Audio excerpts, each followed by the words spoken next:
Hello students, Shrimati Mohan देवी Kapadia girls college Jaswantgarh के इस YouTube channel पर आप सभी का हार्दिक स्वागत है। हम पढ़ रहे हैं कॉर्पोरेट अकाउंटिंग और कॉर्पोरेट अकाउंटिंग में हम पढ़ रहे हैं वैल्यूएशन ऑफ शेयर्स, अंशों का मूल्यांकन। इस चैप्टर का छठा क्वेश्चन आज की क्लास में सॉल्व करेंगे। क्वेश्चन है, दो कंपनियों एक्स लिमिटेड एवं वाई लिमिटेड की पूंजी संरचना अलग है।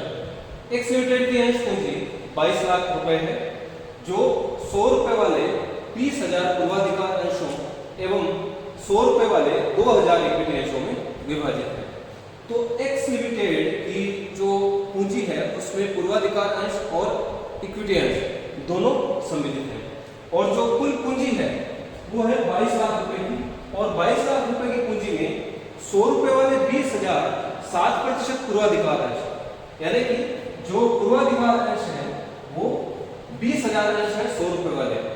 20 लाख रुपए के पूर्वाधिकार अंश पूंजी है और 100 रुपए वाले 2,000 इक्विटी अंश, 2 लाख रुपए की इक्विटी अंश पूंजी है। तो एक्स लिमिटेड की जो पूंजी संरचना है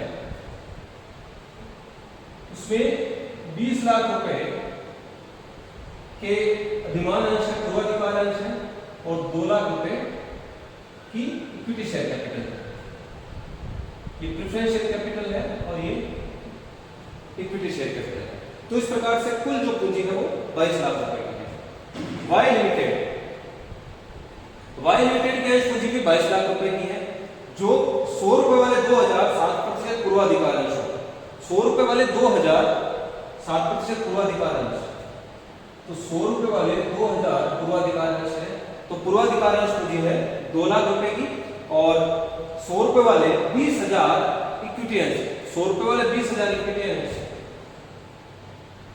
का मतलब है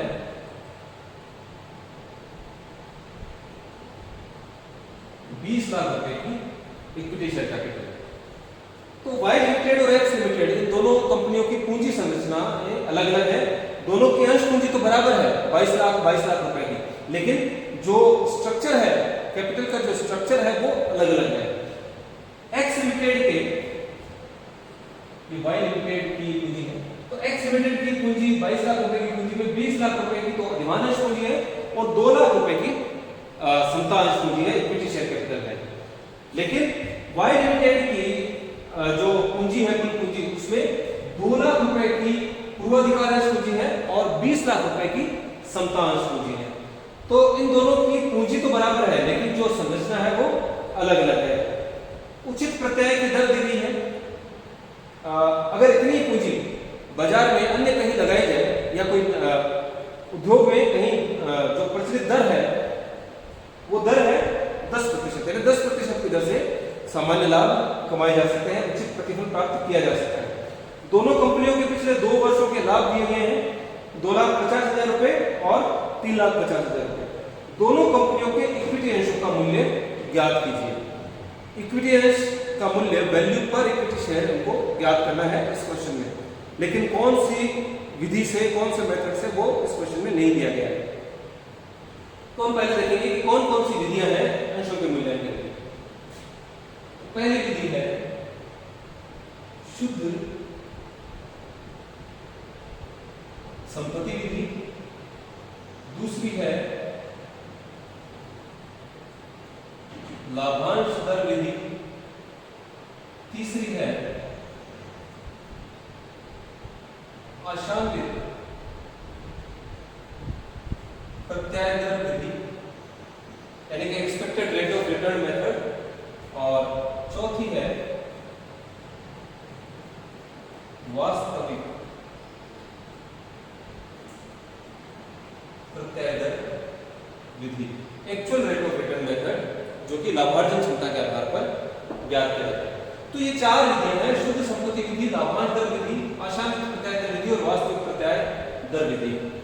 तो शुद्ध संपत्ति विधि में हम किसी कंपनी की शुद्ध संपत्तियां ज्ञात करते हैं और फिर उसमें अंशों की संख्या का भाग लगाते हैं। तो इस क्वेश्चन में दोनों कंपनियों की संपत्तियों के बारे में कोई सूचना नहीं दी गई है, तो ये जो पहली विधि है, ये पहली विधि इस क्वेश्चन में लागू नहीं होगी। दूसरी विधि है लाभांश दर विधि।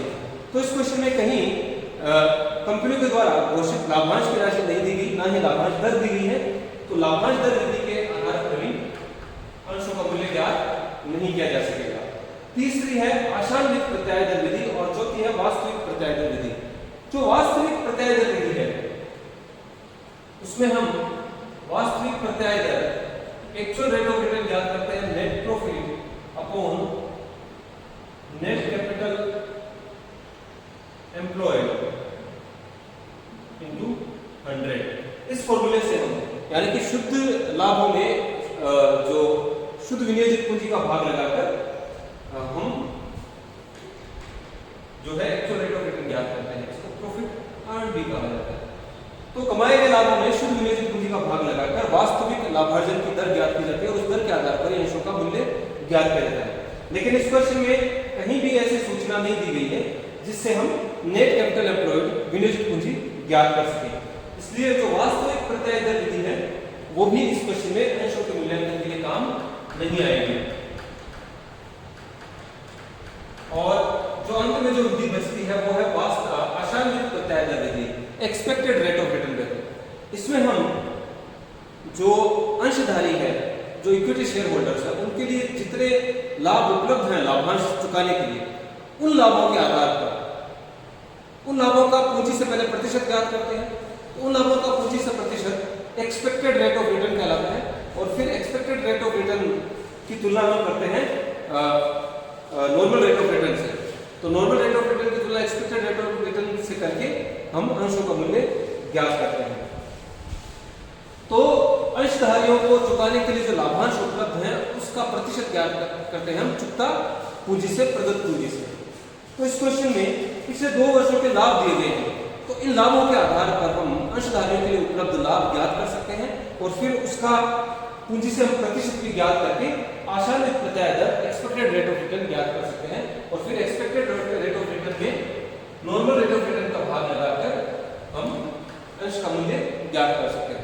इसलिए इस क्वेश्चन को आशान्वित प्रत्याय दर विधि यानी कि expected rate of return method से सॉल्व किया जाएगा। तो expected rate of return method से सॉल्व करने के लिए पहले हमको profits available for equity share holders चाहिए। तो एक्सपेक्टेड रेट ऑफ रिटर्न में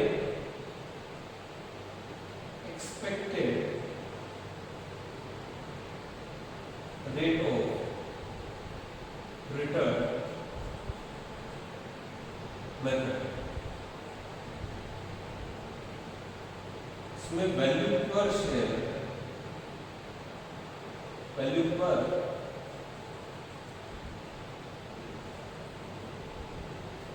इक्विटी शेयर ज्ञात की जाती है। Expected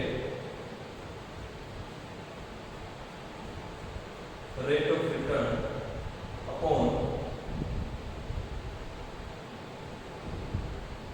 normal rate of return into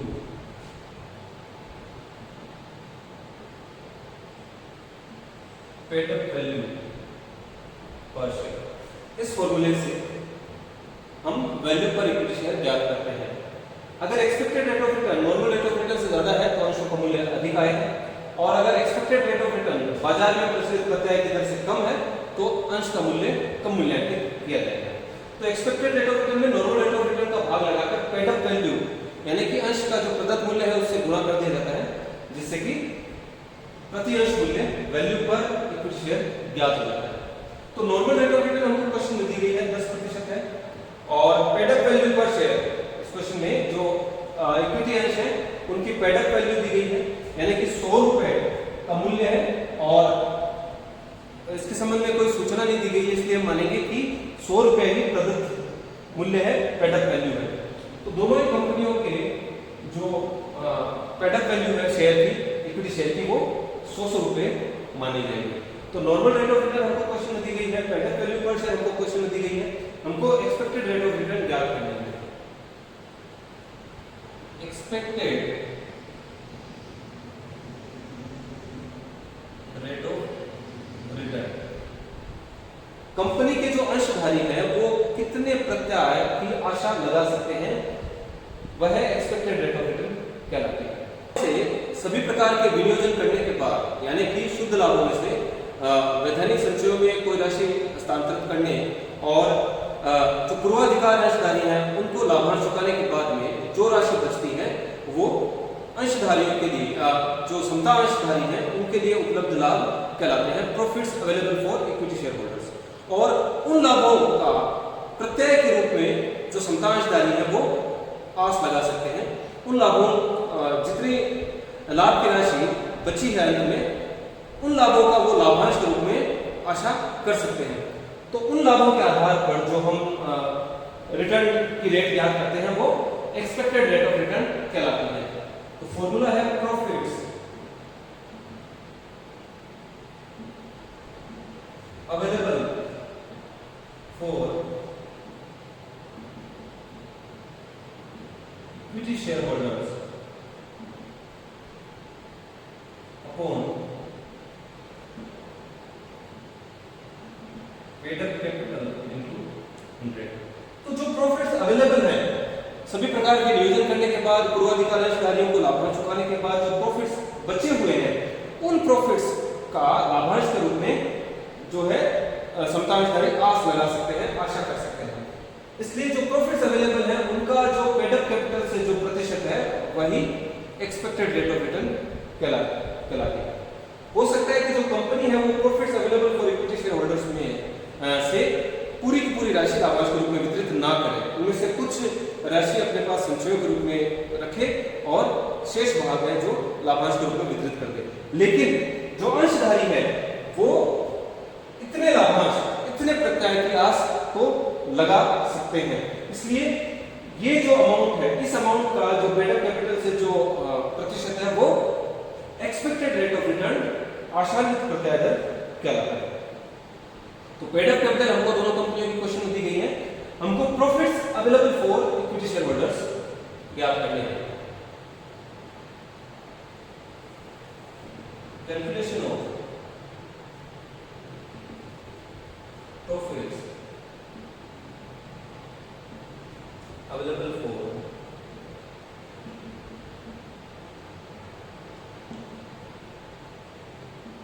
equity share holders.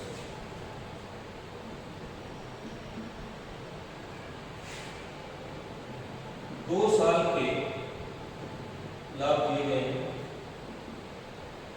पिछले 2 वर्षों के लाभ दिए गए हैं 2,50,000 और 3,50,000।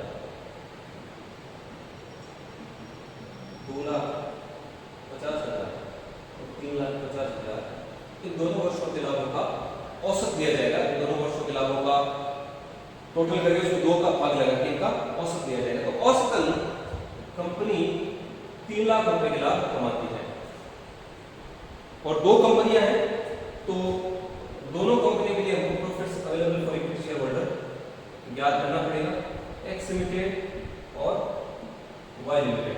और दोनों कंपनियों को पिछले 2 वर्षों के लाभ दिए गए हैं 2.5 लाख रुपए और 3.5 लाख रुपए। दोनों कंपनियों ने समान लाभ कमाया है। तो दोनों कंपनियों के जो औसत लाभ है वो है 3-3 लाख रुपए। अब इन लाभों में से जो लाभ कमाए जाते हैं उन लाभों में से वैधानिक संचयों में राशि हस्तांतरित करने और पूर्वाधिकार अंशधारियों को लाभांश का भुगतान करने के बाद में जो राशि बचती है वो profits available for equity share holders कहलाती है। यानी कि वो लाभ समता अंशधारियों के लिए उपलब्ध होते हैं लाभांश का वितरण करने के लिए। तो इस क्वेश्चन में कहीं भी वैधानिक संचयों में स्थानांतरित की गई राशि नहीं दी गई है, केवल पूर्वाधिकार अंश पूंजी दी गई है और पूर्वाधिकार अंश पूंजी पर जो लाभांश का प्रतिशत है वो दी गई है 60% पूर्वाधिकार अंश, यानी कि पूर्वाधिकार अंश पूंजी पर 60% की दर से लाभांश दिया जाता है दोनों ही कंपनियों के द्वारा। तो प्रॉफिट्स में से पूर्वाधिकार अंशधारियों को चुकाए जाने वाले लाभांश की राशि घटा दी जाएगी और उसके बाद जो राशि बचेगी वो profits available for equity share holders मानी जाएगी। इसमें से हम घटा देंगे प्रेफरेंस शेयर डिविडेंड। तो 20 लाख रुपए की पूर्वाधिकार अंश पूंजी है एक्स लिमिटेड की। तो 20 लाख पर 7%, 20 लाख पर 7% के हिसाब से 1,40,000 रुपए का लाभांश एक्स लिमिटेड के पूर्वाधिकार अंशधारियों को चुकाया जाएगा और 2 लाख रुपए की पूर्वाधिकार अंश पूंजी है वाई लिमिटेड की तो 2 लाख का 7% 14,000 रुपए वाई लिमिटेड के पूर्वाधिकारी को लाभांश के रूप में चुकाया जाएगा। तो पूर्वाधिकारियों को लाभांश चुकाने के बाद जो राशि बचती है वो समतांश भाग के लिए उपलब्ध लाभ कहलाता है। तो 3 लाख में से 1,40,000 घटाने के बाद बचता है 1,60,000 और वाई लिमिटेड के लिए 2,86,000 profits available for equity share holders. तो एक्स लिमिटेड के पास जो प्रॉफिट्स अवेलेबल हैं इक्विटी शेयर होल्डर्स के लिए वो 1,60,000 के हैं और वाई लिमिटेड के पास 2,86,000 के हैं। तो इनके आधार पर हम फिर expected rate of return calculate कर लेंगे।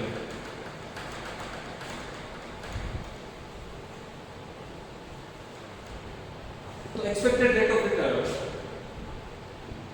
फॉर एक्स लिमिटेड और फॉर वाई लिमिटेड।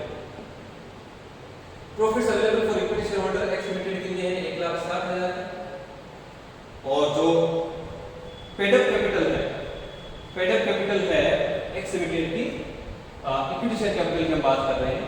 तो equity share paid up capital है इक्विटी शेयर कैपिटल है 2 लाख रुपए एक्स लिमिटेड के पास।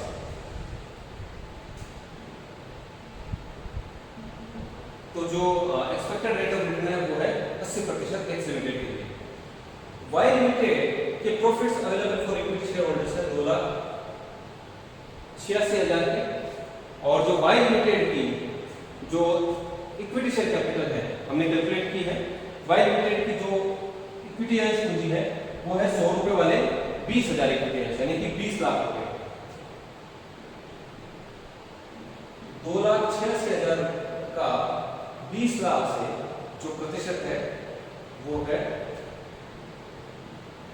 14.3%। तो एक्स लिमिटेड के लिए एक्सपेक्टेड रेट ऑफ रिटर्न है 80% और वाई लिमिटेड के लिए एक्सपेक्टेड रेट ऑफ रिटर्न है 14.3%। अब एक्सपेक्टेड रेट ऑफ रिटर्न के आधार पर हम वैल्यू पर शेयर ज्ञात कर सकते हैं। वैल्यू पर शेयर का फॉर्मूला है expected rate of return upon normal rate of return into paid up value per share for X limited. Value per equity share for X limited होगा expected rate of return upon normal rate of return है 10% into paid up value per share है 100 रुपए।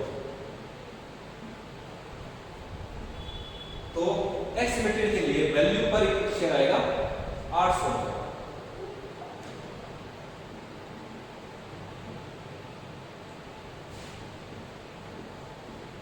और Y limited के लिए expected rate of return 14.3%, normal rate of return है 10 और paid up value per share है 100 रुपए। दोनों ही कंपनियों के जो इक्विटी अंश हैं उनकी पेड अप वैल्यू है 100 रुपए और इसको गुणा करने पर आता है 10 का भाग लगाकर 14.3 में उसको 100 से गुणा करने पर आता है 143 रुपए। तो value per equity share x limited के लिए है 800 रुपए expected rate of return method से और वाई लिमिटेड के लिए वैल्यू पर इक्विटी शेयर है 143 रुपए। तो आज की क्लास में इतना ही। मैं आशा करता हूँ कि आज की क्लास में जो क्वेश्चन सोल्व किया वो आपको अच्छे से समझ में आया होगा। इस वीडियो को लाइक कीजिए, शेयर कीजिए, हमारे यूट्यूब चैनल को सब्सक्राइब